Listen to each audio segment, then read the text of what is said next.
So this is gonna be a quick video about how you replace the CO2 cartridge in a Sodastream. This is gonna be one of the new style Sodastreams with a pink cartridge. This is the one that does not screw in. Basically, it has a sort of a flat piece here that is held in place with some pressure from the machine as opposed to being screwed in. We'll be using a standard CO2 cylinder from Sodastream. This is the 60-liter size. Here's a Sodastream. For this one, you just pull this back plate off of it. You'll see a mechanism like this.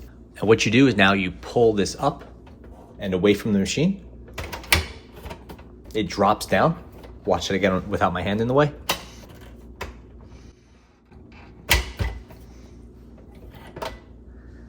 This old one gets removed and you can send this back to Sodastream, or you can take it back to Target or Home Depot or Best Buy, wherever you do your Sodastream refills.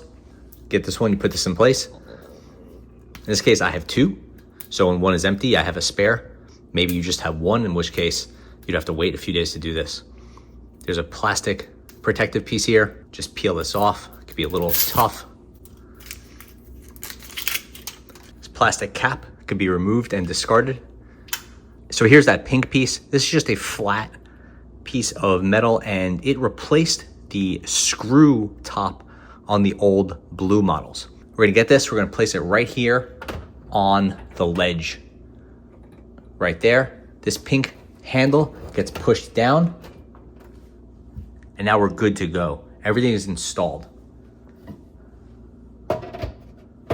Put this piece back in place, bottom first, lever it in, lock it down.